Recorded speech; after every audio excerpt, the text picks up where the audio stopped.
Welcome to another episode of Everybody's Got Something. I'm your host, Seth Hoffman. Today on the show we have Stacia, King Sakya, lead vocals of the Space Buns, and much more. Let's get into it and have a good time. Stacia, wonderful to be with you today. Thank you. And I look forward to hearing about your journey and the upcoming exciting events. And why don't you start off by, introducing yourself and telling us a bit about your journey. I am the lead vocalist to a band called the Space Buns. We cover 90s, 2000s alt rock and grunge. We throw a little bit of 80s in there to cater to my voice, and I founded this band in January of 2025. Okay, and how did the band get started? Was it something that you'd been planning for a while? Did it just sort of surprise you? How did the band become born into this world? I was in a few prior bands, and I had taken a break from music for treatment and stuff, and came back with this inspiration to start my own project because of the love of that genre. So that was just an inception of mine and what the music that I wanted to cover. So you had been in bands I had, prior, yes. and similar types of bands, or what were those bands? Yeah, one was an original band to that genre, as well as another was probably like a heavier original sound. So it was just like a inspiration to start my own project and do the music that I love. And do you, who would you say is one of your biggest influence as a vocalist or singer, songwriter, a band? Wow, there's so many. Definitely of course, very strong female leads. But recently, Evanescence came in town. I would say they're a top version of my inspiration. And then harder rock would be like In This Moment. And then classics such as like Led Zeppelin, and I love Prince, and a lot of people know my love for Prince. You should talk to Joseph, who runs the station here. He's got some good Prince stories. He loves him too. And it actually, Prince and visiting Paisley Park is part of the journey that we'll speak about today. Yes. And when you were a little girl in your life, did you kind of envision one day, I'm going to be the lead vocals of a band? Was that something you thought about, or? I always wanted to perform. Okay. To be in all honesty, but it wasn't like music based per se. I was in gymnastics, and I would do different voices to entertain my family. I'll hear a little taste of your son. Pretenders, another Ohio gal. And we're in this gig. Tell us about this one. We were just at Juneau on Friday night with the Goddesses of Rock. It was us and it was two other female-led bands that we all joined together and joined forces and had a performance last Friday at Juneau. Okay. So yeah, as a child, I always liked to lighten the load of my family and what was going on, and I was doing voices to entertain people, and I guess I've always been a vocalist, right?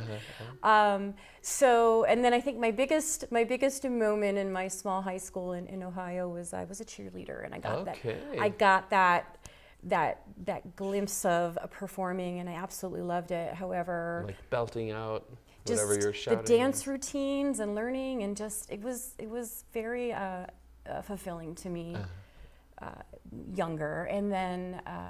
In the back of my mind and career-wise, I wanted to be in the military, so I veered a different path. So from cheerleading to military, that's quite a vast group of experiences. Yeah, they're both very familial things. Maternal side would be music. Okay. My father's side, it skips every generation from my second great-grandfather. It skipped my grandfather was in World War II, and my brother and I served in the military. Okay. And was that immediately after high school, or when? Yes, I left probably the following January after I graduated from high school in 1994. In 1995, I entered into the Navy. And is that something you knew in high school that was going to be, from the time you were That younger, was- that was going to be part of your plan?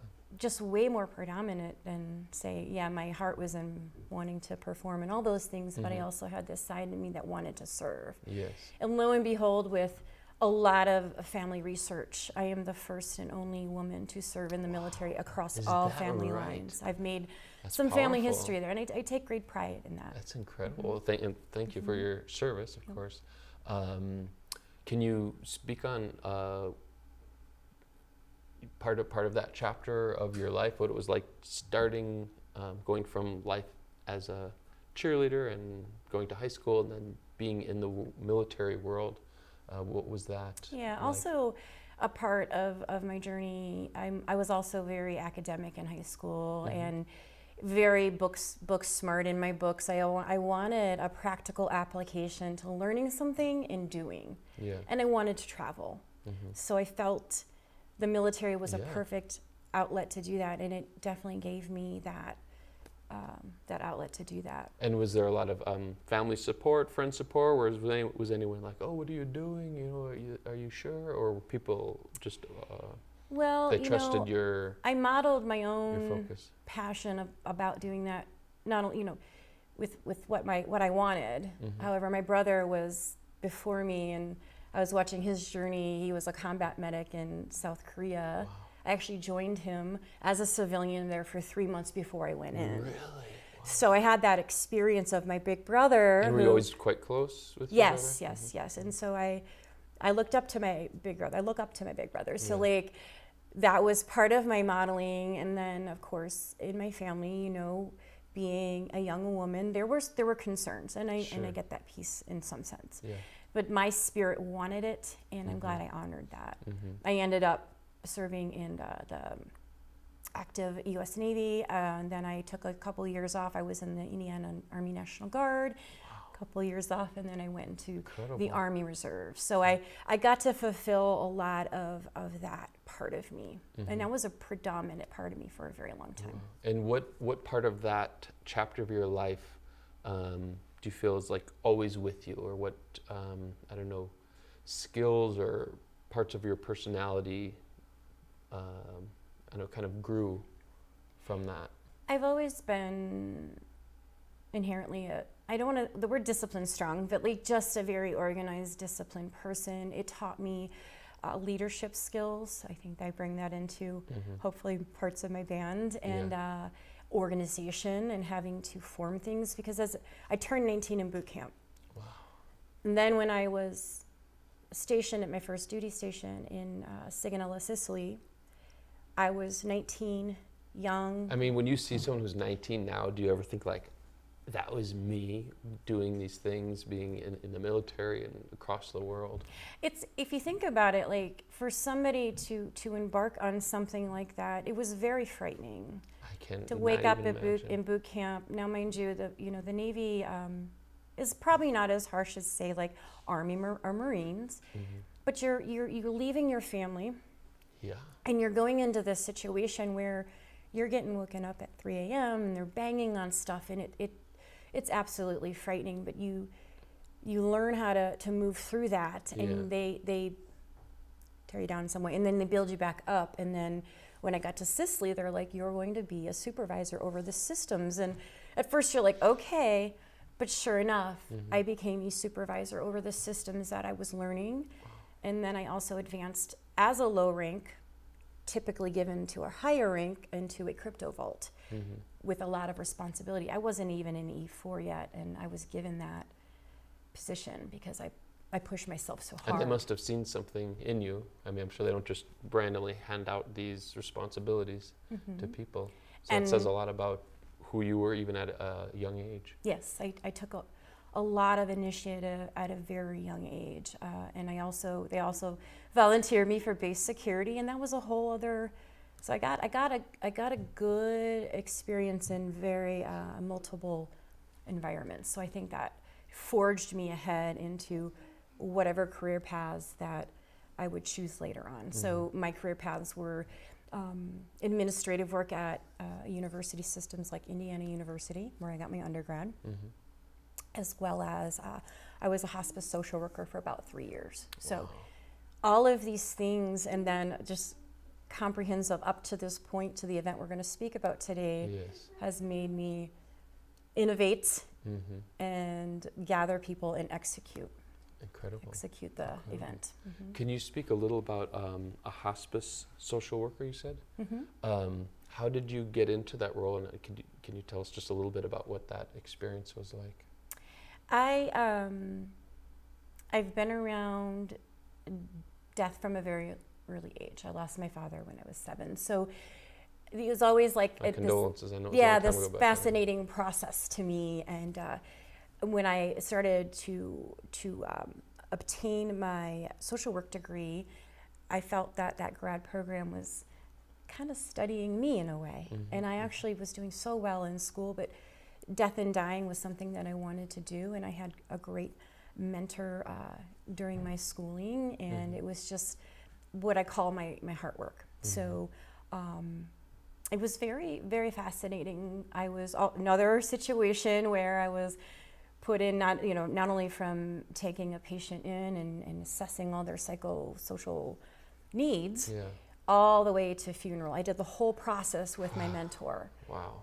As a student. So it was just something that I wanted to experience, and I feel like as much as birth is such an intricate, unique process to each person, so is someone's death. Yeah, it's like those are like the two certainties. Like you're gonna be born, you're gonna die. We know that. And yet it seems like birth is talked about a lot more. Death is kind of one of those things that are sort of pushed to the side, that people don't know how to deal with it. And it's one of the most important times of our lives, and it's a sacred space that I felt very honored to be a part in assisting my patients and my families in that process. So you are a woman of service from so many ways. And I consider music service too. 100%. I had to really think about that, because even as a consumer of music, of somebody who goes out to have a good time with friends, people show up and they're whatever experience they're experiencing, it brings on some form of emotion. It could be healing, it could be whatever they're going through that day. And I feel like we're there to give that experience to people, and I feel like it is a sense of service. I definitely, when I go to hear a good band or solo artist anytime, so often I feel like I'm just getting medicine. I just feel like that's like what my body and soul needed at that moment. And I just, as much as I'll tell the musicians, I'll be like, oh, thank you, this is so good. And as a musician, because people probably tell you, oh, that was awesome, and you can receive that compliment, but sometimes you don't feel the full power of what you actually provided and what it actually does. As we know of people who experience music that way and have been healed and had our spirits lifted, or just untangled our emotions just by being in front of that music. It's reciprocal. Yes. The last performance we did, I'm human, I'm processing my stuff, and I was really trying to tap into those. As a young person, my interpretation of music was through the lyrics. Those are the powerful parts to me, and of course the musicianship behind it that drives those lyrics. But I tapped in and really was concentrating, and I was really trying to get in on those lyrics and what they felt like to me, and interpreting and giving that to the audience. Incredible. So tell us what's the arrangement of the band? Can you tell us a little bit more about how you got the name of the band? The Space Buns, because, so 90s, 2000s music, the hairstyle of the Space Buns, there's a deep meaning to Space Buns. George Lucas picked that look for Princess Leia in Star Wars to signify, there's a few cultures, I do believe it's the Chinese and the Hopi, and I think Mexican culture. The Space Bun hairstyle, you'll see it in some of those old photographs. Sure. It signifies an independent, unmarried woman. Is that right? I never knew that. So here I am, independent, unmarried, and I'm leading this band, and it's a fun hairstyle, and I think it's a fun name.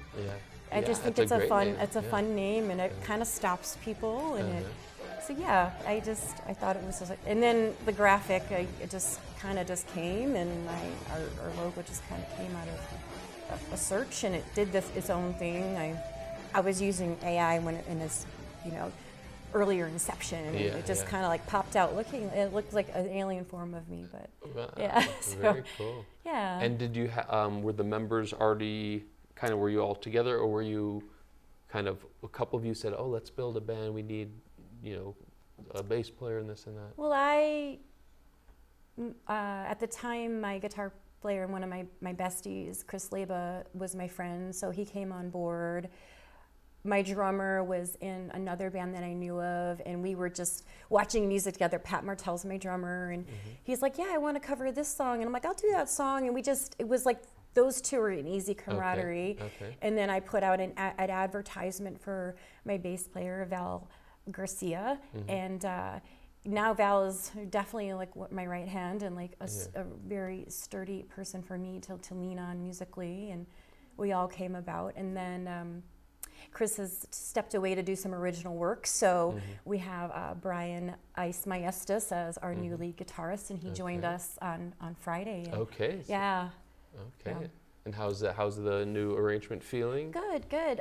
Brian is very well seasoned, so we were able to, and he picks everything up so quickly. So we're definitely gelling better and getting a lot tighter, and he brings, every time you bring in somebody new, they bring in their ideas, and then you morph, and so here we are. Well, if your band would ever like to come on the show as well, we'd be honored if you'd ever love to come and perform and interview everyone in the band and hear more about it, because the bits I've seen are very exciting, and so it sounds like there's a lot of exciting times ahead for the band, for both you and the people in the audience who will get to receive your magical music. So moving on, telling us about your journey. You've had many chapters of your life and different things.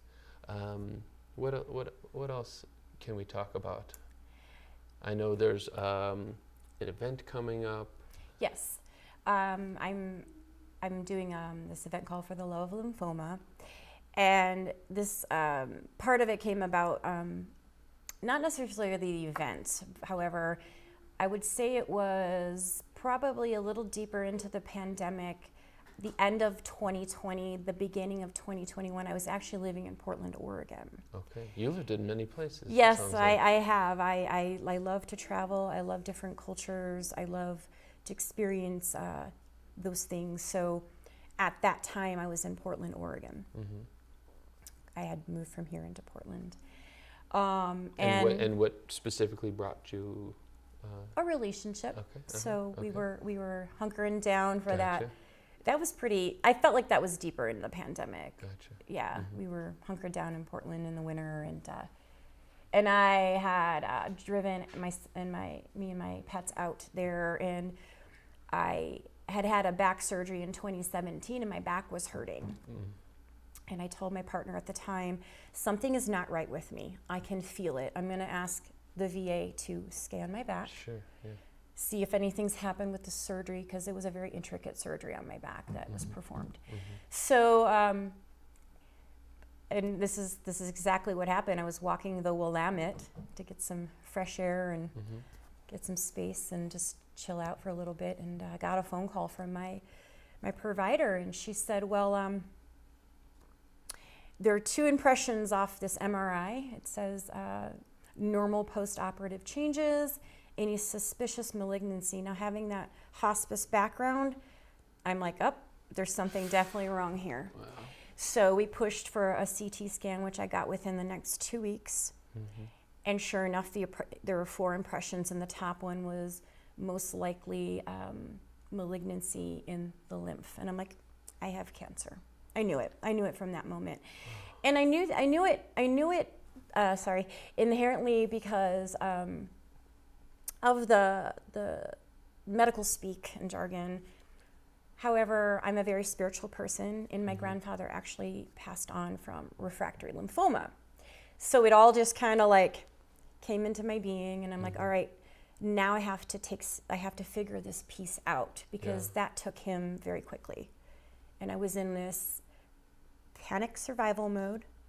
I'm like, oh dear, am I going to And need this was during the pandemic-ish? Yes. So this is already kind of a crazy time in life anyways. Absolutely, and that brought on very challenging push for me to get testing. Like here at the Albuquerque VA, I knew all my practitioners Sure, and yeah. the avenues I'd have to take, and so you're kind of out of your comfort zone in so many ways. completely. Yeah. And I do feel like part of it was because of the pandemic and getting in to see practitioners, but for me it just wasn't happening fast enough. Yeah. So I pulled stakes and I came back here, and my former primary care here, she took the ball and ran with it. Within 5 days of me arriving, they had a needle in my back, getting a core biopsy. It was very intense. And so did you move back, or you I went did. I did. That must have been a pretty, And I bought a house on the way here.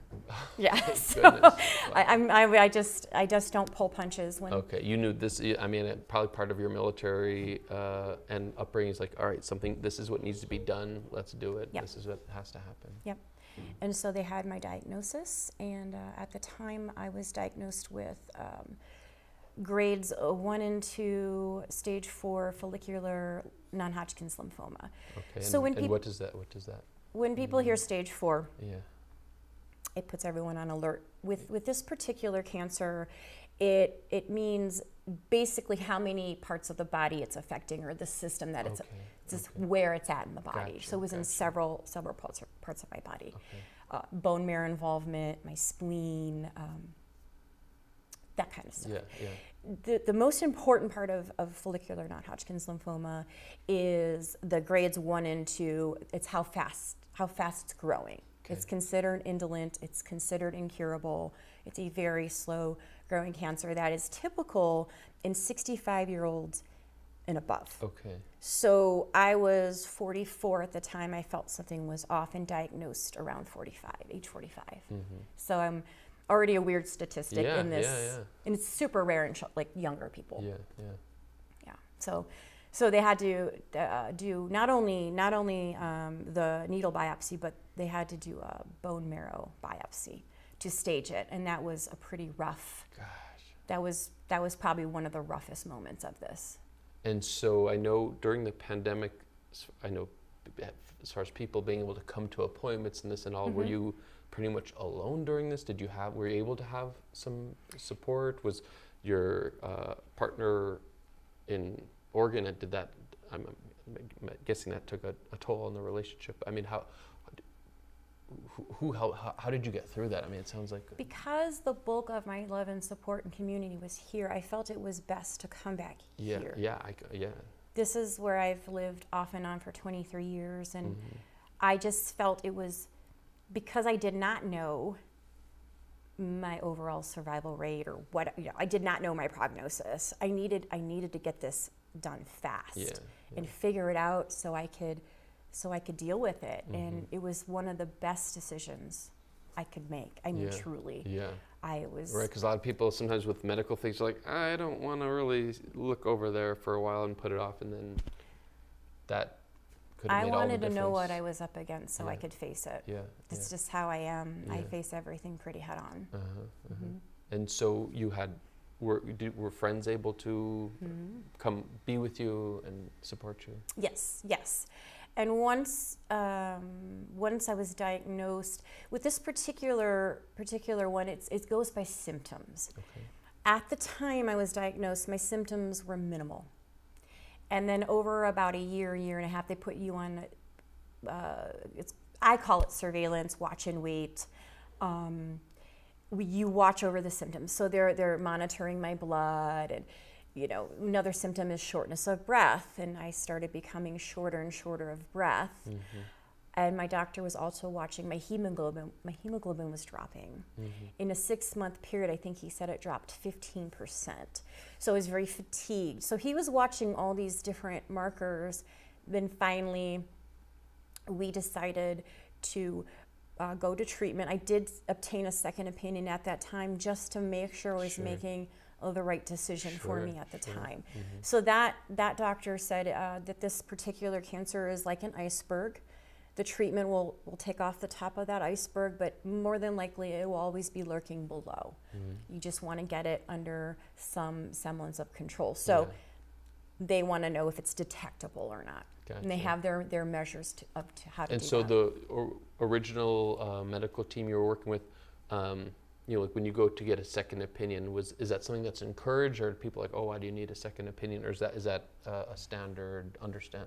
I mean, I can see it's a good idea to do, but I thought particularly with the word cancer and what I was experiencing, and for me to make the most informed decision for myself, I felt I needed that second opinion. For sure. And then, were you kind of working with two teams, or did you? I went back to my original oncologist Gotcha. and rendered my decision, and we went into treatment. I was in treatment from January, and I went in. My first treatment was the anniversary. I forgot which year, but it was the anniversary when I entered boot camp. So Is that I did it right? on purpose, Wow, so I could face it, head on. And Yeah. I was in treatment from January of 2023 until June, and they treated me with a chemotherapy called bendamustine. It is nitrogen mustard, and then they paired it with rituximab. And what was that process? It was intense. They had to put a port in my chest, and then, every month I would have to go in for my infusions. And luckily, it didn't take my hair. I'm very blessed. It didn't take my hair. I was okay until probably the 4th or 5th month. It started to take a psychological toll on me, and I was breaking down a lot more than I probably show a lot of people. But yeah, I'm sure you're like, is this it? Is this my life? Is this what? Do you talk to God, or do you have a way of prayer, or what when you're in those moments? What some people God, how do you? I have my get through own esoteric spiritual practice. I lean heavily on definitely the people that have come before me, meaning my ancestors. I really revere those individuals because they lived on this planet, and I know a lot of their stories, and they come through incredible odds. And then my grandfather, when he was diagnosed, I went to Sicily. Okay. And I was ready to donate blood or my marrow to him, and then when I had my biopsy, I'm like, what was I thinking? Yeah. I was young and ready to do those things, but I'm like, I just didn't know. What was I thinking at that age? Here I am. Yeah. And it took him, so quickly, and those are, and of course, I do believe in a creator force, something that has created me. I do believe in that force. And so after the treatment, so the treatment went until June, you said? June, yes. I went into remission probably officially that July. Okay. And then they have could you feel it kind of working? I mean, you could feel the effects of it. Could you feel like, okay, this is helping me? My oncologist said, because I had a large lump in my groin, which is a huge indicator, of course, and it was traveling, so it was multiplying. Yeah. He says, almost on that first treatment, you're going to feel it's going to go away, and it did. So that was from month 1, I knew it was working. So that must have been encouraging, at least to say, okay, this is not for nothing. This is doing something. Very much so. And then upon the end of treatment, they do a PET scan, and then there's another scale that indicates how well of a remission you're in. It goes from 1 to 5, 1 being awesome, 5 being not so great. It's called a Deauville. It's a place in France. Okay. I was at a 3, so they said, good to go. However, a couple months after that, I actually was hospitalized. My body went into what I thought was going to happen during treatment. I went into a neutropenic fever. My whole immune system dropped out and bottomed out on me. My bone marrow collapsed. I thought I had a cold or some allergies, and I went right to the ER, and they called the oncologist on call, and guess who it was? My oncologist. Oh my God. And he skillfully, because it's a 1 in a million chance that could happen, he told me straight up. And he knew what was happening, and he handled it. I was supposed to be hospitalized anywhere from 4 to 8 days, and I was out in 4. Okay. Because I'm a overachiever. Yeah. So I had to isolate me and rebuild my bone marrow back. My goodness. My goodness. And that was very frightening. Yeah. I mean, and were you thinking like, okay, like this could be it? I mean, what was going through your mind? Because I had no immune system. Yeah, So right. any bacteria that's normal to an immune system could have harmed me. So they had to protect me from that. It was an isolation. Right. So I couldn't have fresh fruit or vegetables. Wow. So And people could people only one see you, or? person could come in to give me my stuff, but I had, my own room, and then I'm like, all right, I was in the field in the National Guard, so I just put myself back in that mindset, and I'm like, all right, I'm going to get through this. It was around Labor Day weekend of that year. I was supposed to be up in the Angel Fire area at the Vietnam Memorial. I bought 4 bricks for my family service to inter. Okay. And I couldn't go. Wow. Something told me to drive myself to the ER, and they saved me. Wow. And what year was this? 2023. 2023. Wow. Okay. Yeah. So this is just a few years ago. And then what happened from there? I continued to heal. I started doing more music. And everything built back up, and slowly, with blood work and all the tests, my immune system, I would say right now it's probably at its highest functioning, as well as I'm asymptomatic, which makes part of my relapse that had happened last year just all, it's a wonder. It's a wonder. My immune system clearly is working for me. However, I did go into a relapse. And so when you are, I mean, is it always on your mind? Is it always kind of with you? Are you thinking about it a lot? Like when you're out and about, how do you kind of compartmentalize?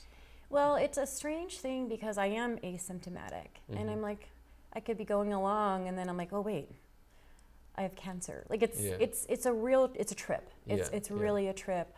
Or I'll say too, maybe on another side of it is like, oh, what is that pain? Is that right? Sure. Is it in my, is it in my rib cage? Like, why is my rib cage? Like, it's really when any normal person there's always random pains that happen, but it's like you're like, okay, but is it this? Or it could sometimes be like sloughed off as, oh, you're aging. Well, yes, that's true. And actually one of the medications kind of sped up my aging a little bit. So it's this constant balance and check-in of like what's happening. So that's part of the gig. Some people want it out of their body and they want to know it's out. Yes. And then they go to treatment. But the more you kind of treat it, then it becomes resistant. It's a fine balance. It's a fine line.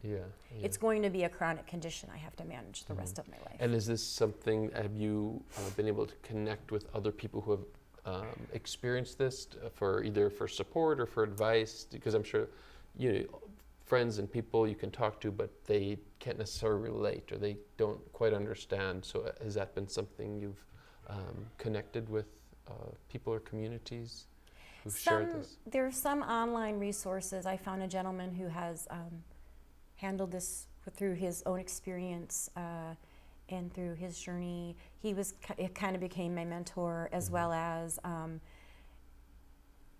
beautifully people in the community that have like, oh, I have that too. So there's some connection there. But I really feel like it's such a personal, unique story in how we handle it. It's so specific to a person. Yeah. Well, I appreciate and honor you for sharing it, because so many people, understandably, when they go through things that are really not easy, don't want to share it, or they want to, I don't want to, let something this personal out. But by doing that, it kind of liberates other people to maybe be able to talk about it, or to feel like they're not so alone, because usually people just, I'm good, everything's good. But to hear your story and to see what a strong woman you are and how you handled it, I think will give strength to people and just a compassion. And again, at the basis of who I am, as well as even being a natural social worker, we're all in this human condition together.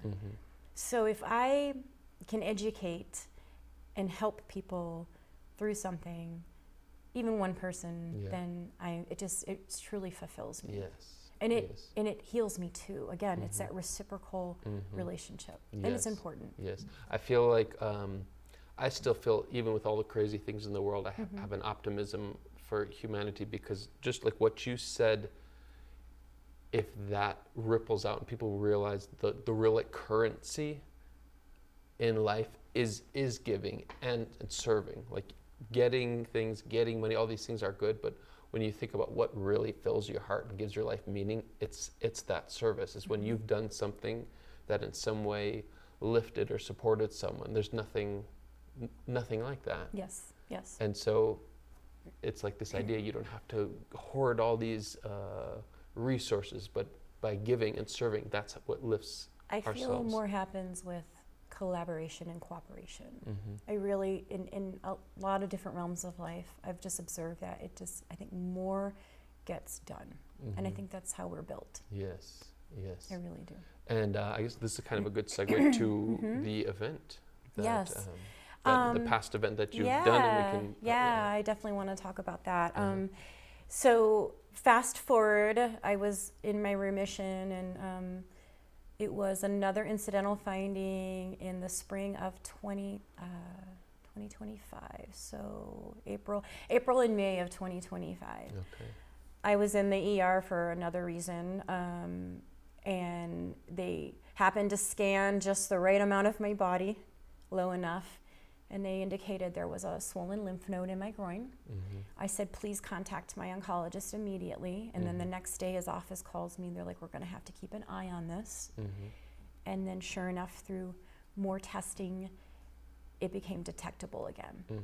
And so traditionally, in the study of this particular cancer, like the hallmark and the milestone was 2 years, and then you're put in this one category of this thing, but I missed it by a month. So I became extremely concerned. And so I have to tell you, I went through all the cycle of grief, and that I was angry, I was crying, I was like, now I was like, truly, because I wasn't put in this weird statistic. Oh my goodness. It was probably worse than the initial diagnosis. So I'm like, okay, I had to really, really, really rally. I mean, to like, okay, I've got to get these answers again.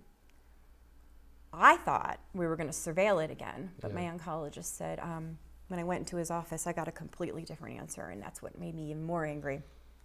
He wanted to perform, I think it's, I'm going to probably mispronounce, autologous, sorry, scientists, a self stem cell, using my own stem cells. He wanted to get me first in a quick remission with drugs, with medications, and then do the stem cell on me, and then they blast you with high power chemo, and then they put the cells back in. And I'm like, this seems really strange to me. I'm feeling good. My quality of life is coming back from the previous treatment. Something's not right. And I'm like, what can I do to help myself right now? Because I just don't know if this is the answer for me. And so then I got out a piece of paper and I started, for the Love of Lymphoma, I started to design and create. For the Love of Lymphoma. And the reason I chose For the Love of Lymphoma is because I get that people are, I was angry, but I get that people get angry at this process, and I invite anyone to feel that anger. But for me, I'm like, okay, these cells are in my body. If I keep showing it anger and that negativity, I don't know if I'm going to heal well. I want to show my body love and support, and I let the medicine do its work. I let it, but I fought for my life, meaning I fought for everything that's brought me to that point. And I want to continue to fight for the life that's left in me. So I'm like, For the Love of Lymphoma. And I'm like, what bands do I know? And I just, within 24 hours, I had a whole list. I started calling people. And within 2 months, we executed over Labor Day weekend. And we had 3 bands. We had One More Silver Dollar. Vacant is one of my favorite bands. I've been admiring them since I started singing myself. And we had Colleen Elvidge's new band, Stranger Danger. And then I had belly dancers, ballet dancers. And at the end, because I didn't know. Hear some of the. Yes, it was quite the community event. Everyone pulled together. And then because I didn't know my level of being able to perform, I had my band head off an open jam so more musicians could be involved at the Very end. cool. So we had an all-day event. That event pulled in $2,800 alone. Wow, incredible. And where was it held? It was at the Tataby Brew House. At Tataby, okay. And I donated out of everything I got for my journey, because I had consulted with two other oncologists. I gave $1,100 back to Blood Cancer United. And so I consulted with a UNM doctor, and I decided to take it all the way to Mayo, Rochester, Minnesota. Okay. I researched the top person within Mayo there of who studied this disease, and I got to consult with him as well. So it took me on this journey to Mayo, Rochester to get my answers all. I considered like going to Oz. It was quite an experience. Yeah. And I treated myself to Paisley Park too. I went to go commune with Prince for a little bit, but yeah.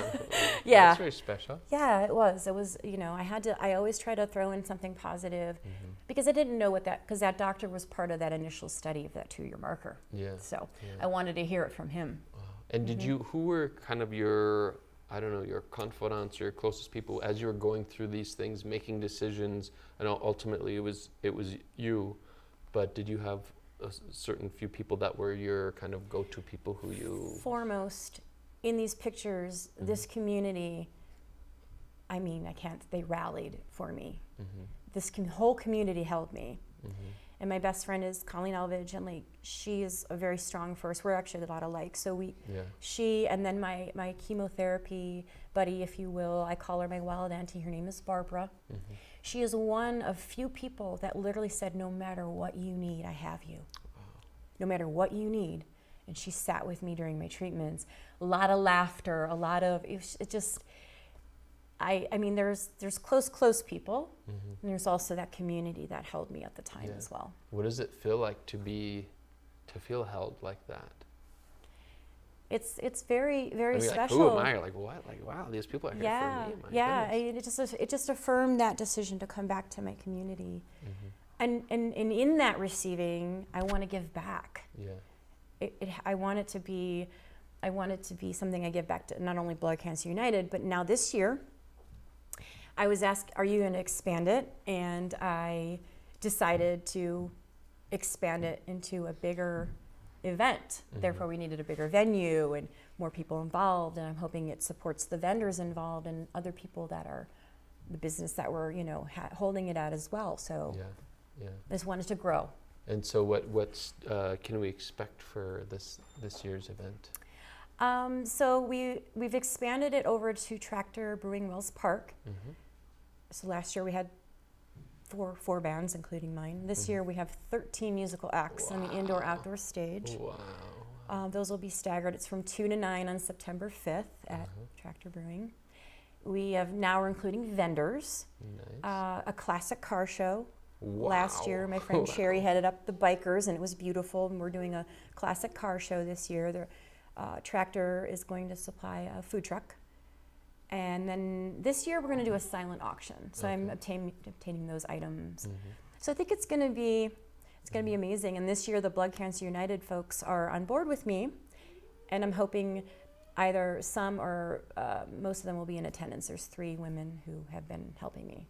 So incredible! Wow. So that is, when you think of something that you certainly didn't choose to come into your life, as far as all the medical. The conditions and all that, but for something so full of love and so full of goodness to come out of it that is reaching and connecting so many people. Yes. I'm hoping it brings more education and awareness. And then this year, the bulk of everything that I'm working on and collecting is going to be pushed right into my campaign. It's under Light the Night.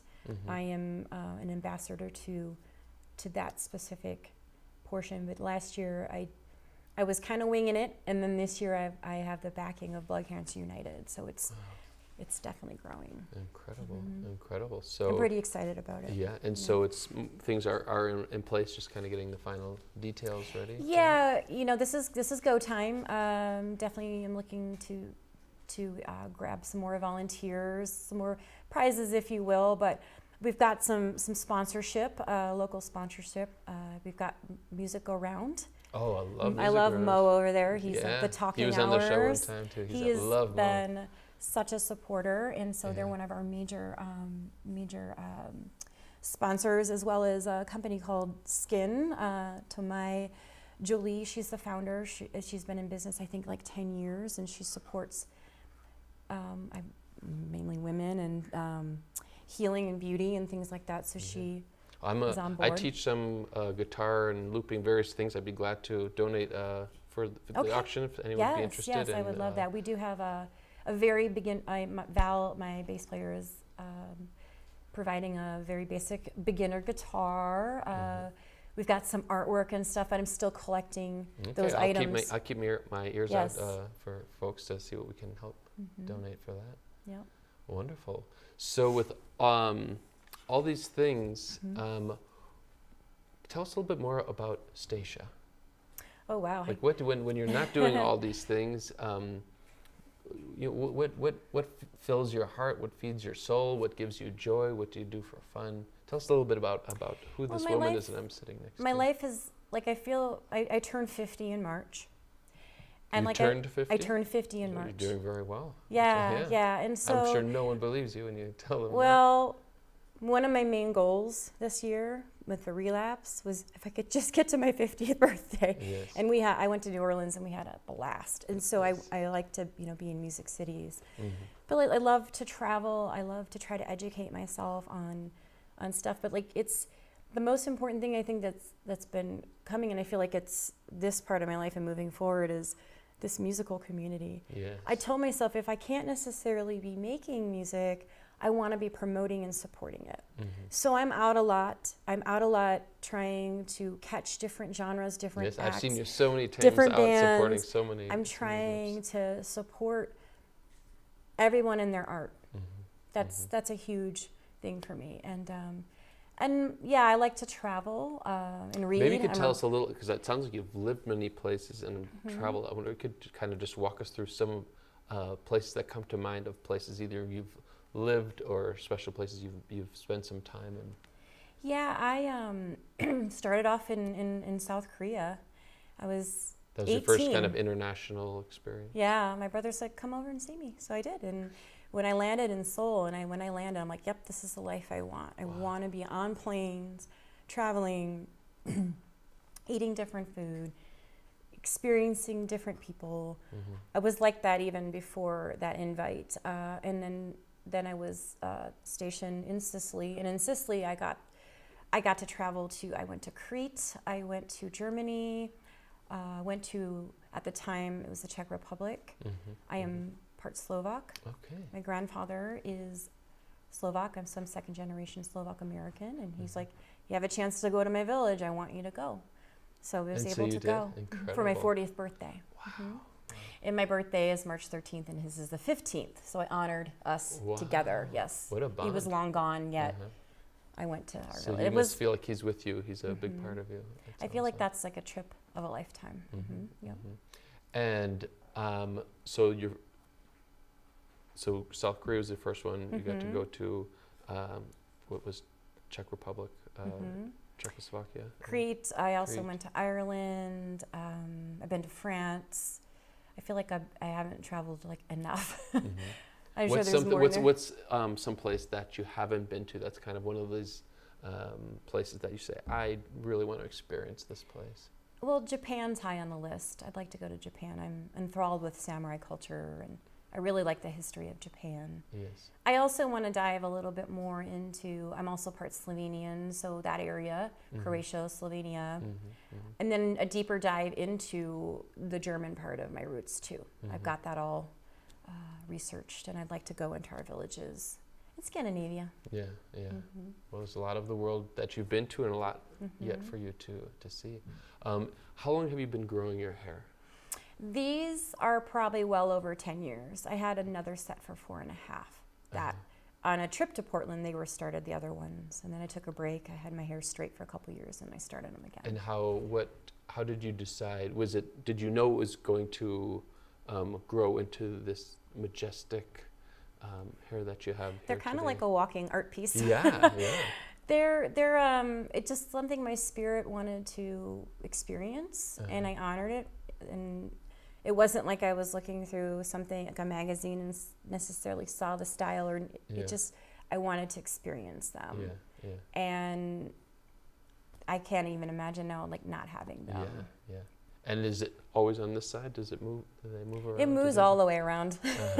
Sometimes I have it in a high bun, and but today I chose this style. Yeah. Yes, yes.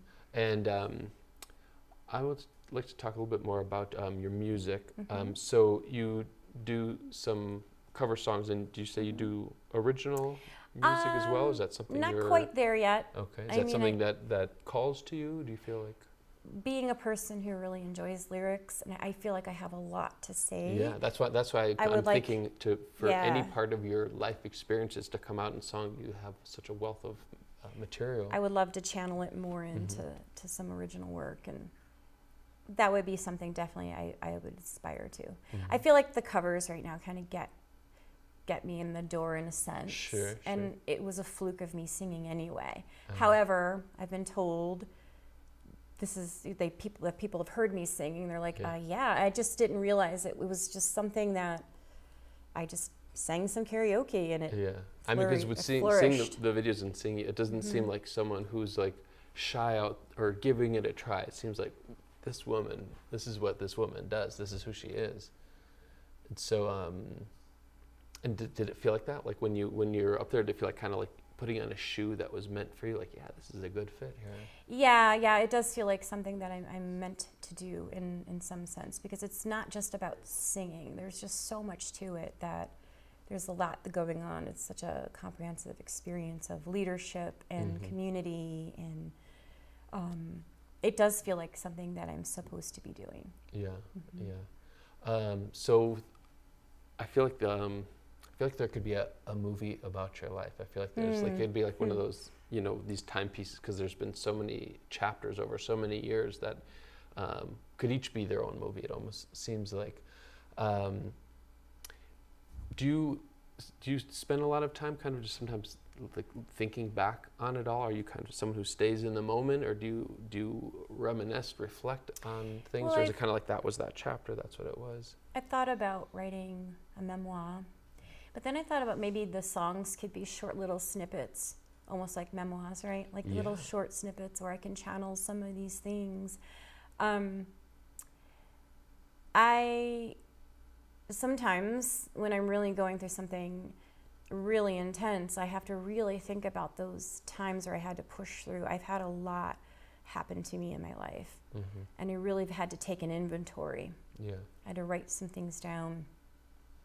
So then when I'm in the middle of something, I'm like, this is, I don't want to minimize like how hard things are. I mean, I could have lost my life in 2023. Yeah. It was becoming very bad. But it's like I just have to buck up and move through. I'm not saying that it's easy. I'm not saying that it's this easy process. But I like a medium and how to put all of that life into something. I also entertain the thought of writing a book on cancer. The pregnancy preparing book. I thought it would be like what to expect when you're not expecting cancer, because there are things that I was asking my medical professionals that I won't say on camera that were just like, they were a little stumped too. I'm like, well, people need to know this. Sure. I'm sure people want to go to a book and go, oh, okay, I can ask this question. Right. And this is happening to my body right now. Yeah. So is that something that would be a great thing to try, because it's such an intricate process. Because think of people who don't have someone to talk to, and some of these questions are probably not easy to ask, and to be able to hear someone's story and to be able to look up, okay, this is this answers some of these questions or helps guide me in a way that they otherwise couldn't have been. So you have some. I have ideas. Some things in the cooker. Wow, incredible. I'm not done yet. No. I'm feisty, so like, this is why I fought so hard to get to this. It wasn't point. For nothing. You didn't make it through all that for nothing. You made it. That is correct. Yeah. Incredible. So, anything you can, I don't know, words of wisdom or things that have words of wisdom that have been shared with you, or just mantras or any lessons that you can leave us with today? I just think the way that I handled this is a testament to using wisdom, bodily wisdom, challenging the medical field in a way. And I'm blessed to have the medical care that I have and the wherewithal to research it out. I would invite anyone that's going through something to really look at all the angles and make like the best decision that they can for themselves. Yeah. That actually brings up a question, because I know, especially in a vulnerable situation like that, it's like, okay, this is the doctor. They're going to tell me this. I'll just do what they say. But then also, we know the medical world also has a track record of sometimes questionable things, and you're like, okay, well, do I just take this? Do I question this? How to deal with that balance of okay, I'm going to do what they say, but also say, all right, there's maybe... I almost did that. I was panicky. I almost went for it, but I'm like, wait a minute. Let me use my wisdom, my bodily wisdom. Let me see the paths of this disease and see this as an overall education for this particular disease. I went from a generalist, an advanced, all the way to an elite oncologist to get my full answer, not only for that specific relapse, but I'm like, this is going to benefit me because if I have this the rest of my life, I have to have this knowledge. Yes. But think about it, it's very Wizard of Oz, right? Yeah. It was in me the whole time. Yeah. I sought out this, and then I brought it back and I made the best decision for myself. Yeah. And I know that's not always easy for everyone. I know that. But I really had to dig deep on that. Yeah. Well, I thank you and honor you so much for being with us today and sharing your story. And I know many people will benefit from hearing that, and to take all that you've experienced and using it for good and for supporting others and recognizing the goodness and love that you've received, and just, I like that, just giving it back. And we'll, when those videos out, we'll definitely put all the links to all the different organizations and about the event and about your band, and so people can know when to hear you rock out. I appreciate that. And to support this event, and just blessings to all you're doing, and thank you for what you do. And it's an honor to know you, and I look forward to knowing you a good long time, and hope to collaborate with you, and just keep your strength going and your love strong. And thank you. Just been a true honor. I appreciate thank that. you so much. Thank you. Right.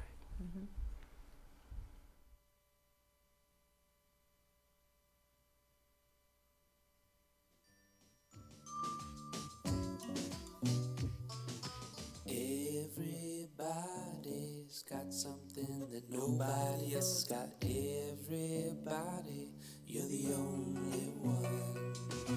And everybody's got something.